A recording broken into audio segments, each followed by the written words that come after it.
excellent week-end et il va démarrer en beauté puisqu'il est là comme chaque semaine, 8h50. Faites du bruit s'il vous plaît pour PE.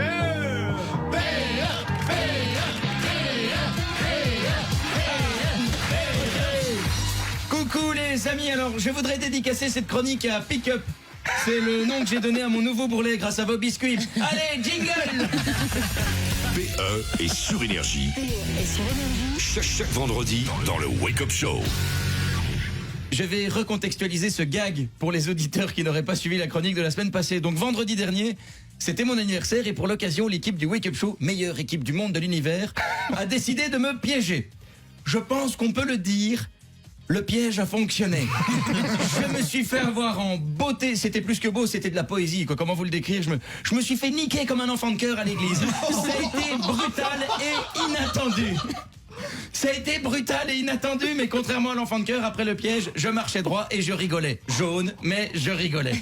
Honnêtement, j'ai trouvé cette vanne merveilleuse. Alors pour ceux qui n'auraient pas suivi, donc ils m'ont fait croire que j'allais recevoir ma voiture préférée pendant une semaine, à savoir un pick-up Dodge Ram 1500.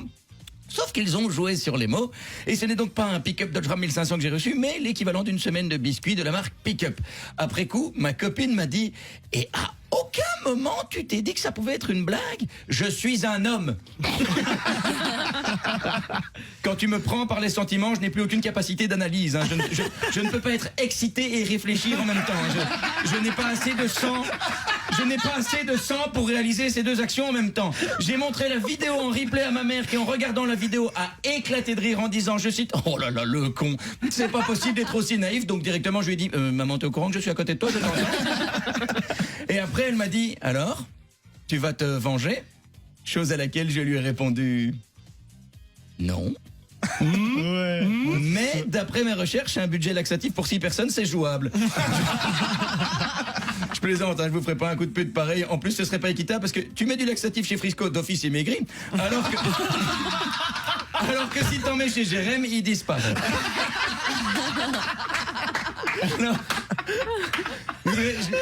je l'ai pas écrit, mais je voudrais vous raconter une anecdote par rapport à ma maman, parce que, donc, comme vous l'avez vu, la semaine dernière, moi, je reçois l'enveloppe, j'ai les larmes aux yeux maintenant, parce que je suis quelqu'un de relativement émotif. Oh non. Et le lendemain, en fait, on part avec ma famille, on va fêter mon anniversaire, parce qu'on m'a demandé c'est quoi que tu veux comme cadeau d'anniversaire. Moi, je dis, juste manger avec ma famille, ça me suffit, parce que je pense que la seule personne qui mérite un cadeau le jour de mon anniversaire, c'est ma maman.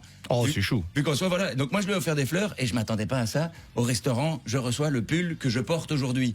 Oh. Et je reçois le pull et et honnêtement, moi, je suis comme un enfant. Le pull, ça fait longtemps que j'ai envie de l'acheter et tout. Donc, j'avais été le voir au magasin, je l'avais essayé, je réfléchissais, et ma copine me disait, attends les soldes, blablabla. Et donc, je me dis, ok, je vais respecter ça. Et puis, je vois le pull et réaction, je chiale, mais fort, je pleure. Ça a mis un malaise.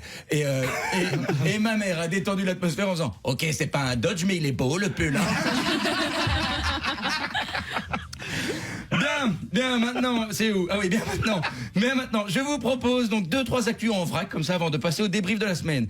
Alors, en Flandre, un homme a vécu pendant 2 ans et demi avec le corps sans vie de sa maman pour pouvoir toucher sa pension. Au total, il a gagné plus de 70 000 euros.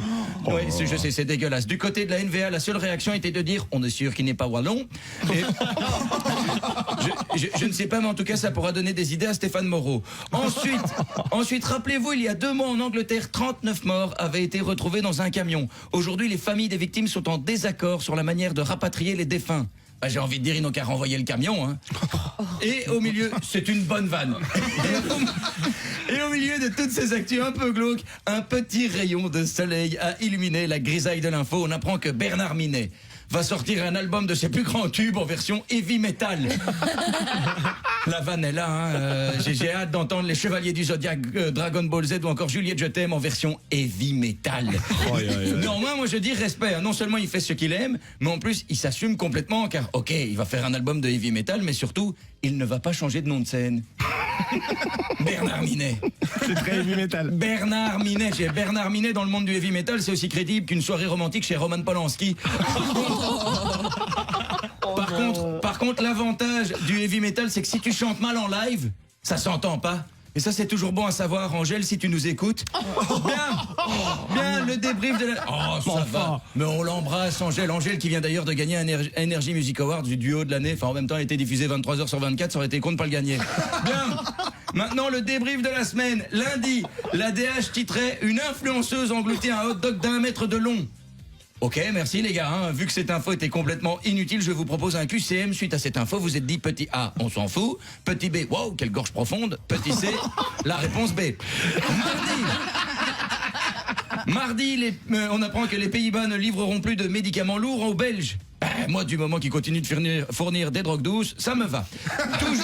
Toujours mardi en parlant de drogue, histoire vraie. Aux États-Unis, un enfant de 5 ans amène de la cocaïne à l'école. Voilà, ça c'est bon ambi. Enfin un gamin qui a compris comment ne pas s'endormir au cours de sciences. Alors l'explication du gamin est géniale. L'enfant a expliqué à son professeur qu'il se sentait comme Spider-Man lorsqu'il mettait la poudre de cocaïne dans sa bouche. Tu sais, moi j'ai envie de lui dire, dis chou, ça c'est plutôt du LSD, hein. Avec la cocaïne tu te sens comme Hulk. Comment je le sais? Un ami. Mercredi, la Commission européenne somme la Belgique de corriger son budget au plus tôt, une fois que le nouveau gouvernement sera formé. C'est qu'ils ont de l'humour à la Commission, hein. Je l'avais pas vu venir celle-là. N'empêche, si quelqu'un pouvait aider nos politiciens à se sentir comme Spider-Man, ça irait peut-être un peu plus vite. Et jeudi, en France, un chirurgien est soupçonné de pédophilie. Il aurait plus ou moins 250 victimes identifiées. Ouais, mais non, là, ça va pas. Hein. La France, vous avez déjà gagné la Coupe du Monde, alors maintenant, vous venez pas marcher sur nos plates-bandes. Les meilleurs pédophiles, c'est chez nous. Il y a une appellation d'origine contrôlée à respecter. Merci de votre compréhension. Sur ce, belle journée à tous et à la semaine prochaine. Oh là là, magique. Du bruit PE, s'il vous plaît. Le Wake Up Show. Le Wake Up Show sur Énergie.